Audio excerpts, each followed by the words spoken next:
Hey YouTube, I'm Anthony, and I'm the Keith's guest.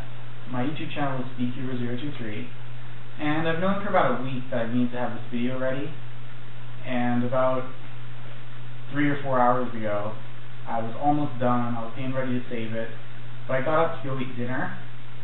I came back, one of my brothers was on my computer, and apparently they closed the program without saving it.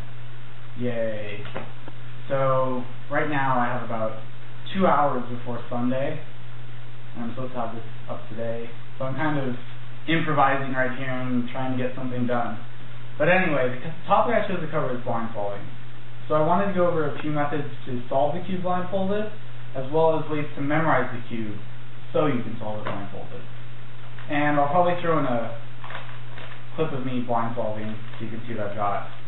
But I'll do my best, and hopefully it comes out. Okay, now I'll go over methods to solve the cube blindfolded.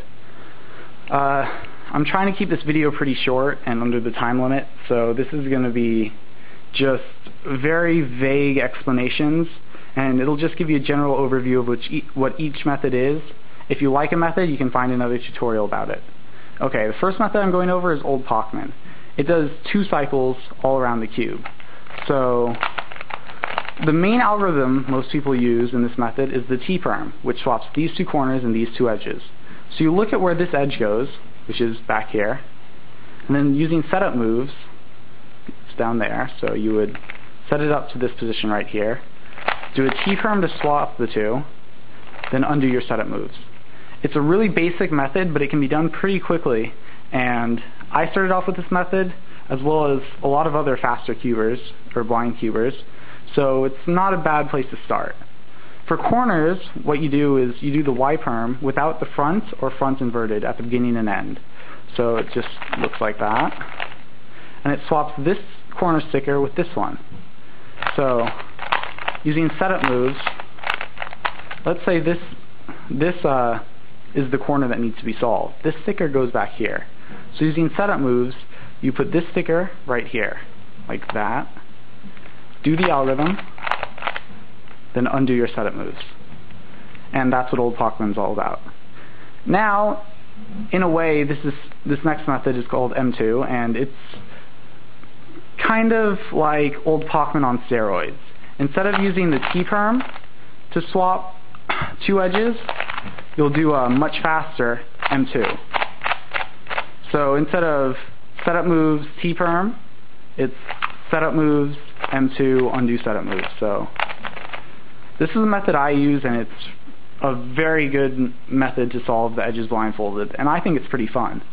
The only problem with it is that when parity comes up, which is when you do it an odd number of times, the centers will be swapped. So you have to do a parity algorithm to fix that, and that can be a pain sometimes, but it's okay. Same thing with Old Pachman. In Old Pachman, if you do the T-perm an odd number of times, it'll keep swapping these edges, and these will be solved, but the corners will need to be swapped. So you'll learn how to fix parity in Old Pachman as well, which isn't that bad. And same thing applies to corners. And now M2's counterpart is R2, and this is a method to solve the corners. And it has the same concept as M2, except it's corners, so you're doing an R2. I don't use this method mainly because I feel that there are too many bad cases. In M2 there are a few bad cases, but in R2 there are many of them. So I prefer to use Old Pachman method I talked about with the Y-perm, and that's what I do. So there we go. Now, a method that's very popular and a lot of people use is 3-cycle. It involves orienting and then permuting the pieces. In M2 and Old Pachman, you don't orient pieces at all. You just permute them. Orienting is basically twisting a corner in place. So you don't move it, you just twist it. And for edges, it just involves flipping edges, like these 2. So there are benefits to this method. Sometimes it makes, even though sometimes it's more to memorize, it makes memorization easier, if that makes any sense. And it's not very complicated, so you can learn it just as fast as Old Pachman, in my opinion. It just takes practice, just like any other method. It got really popular because when blindsolving first got big, I guess, a lot of faster blind cubers are using it and have stuck with it ever since. It involves just using algorithms to cycle 3 pieces around the cube. One of the advantages of this method over M2 though is that you can solve more than one piece at a time. Same thing applies to corners, orient, and then permute using 3 cycles. Now, I guess the version of 3 cycle that's on steroids is called turbo. This involves using algorithms that will orient and permute pieces at the same time.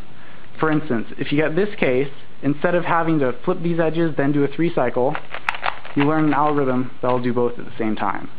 Same thing applies for corners.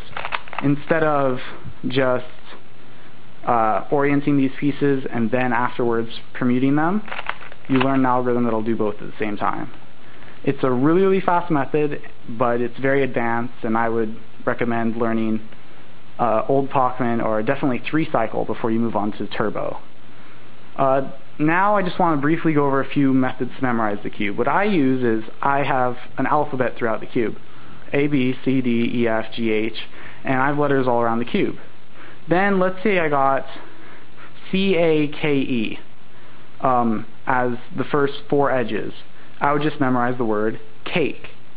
And I would just keep that in my head, and I will do that until memorization is done. And that's what I do, and I use that for multi-blind as well, and I like that.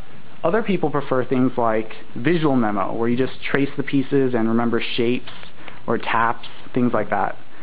And also, a lot of other fast blind cubers, especially for multi-blind, use Roman rooms or journey methods. For example, Mike Huey and Chris Hardwick were 2 of the best big cube blind solvers as well as multi-blind solvers. Or Chris Hardwick sticks more to big cube blind, but still. They use Roman rooms or journey, if I'm not mistaken, so it can be done very quickly and well. Alright, well, I want to keep this video short, so that's all I'll go over for now. Hopefully you learned something. I'll throw in a clip of me blindfold. Can I do a blindfold now? You're going to hold a paper, right? Yes. Okay. Ready, set, go.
Okay, there we go.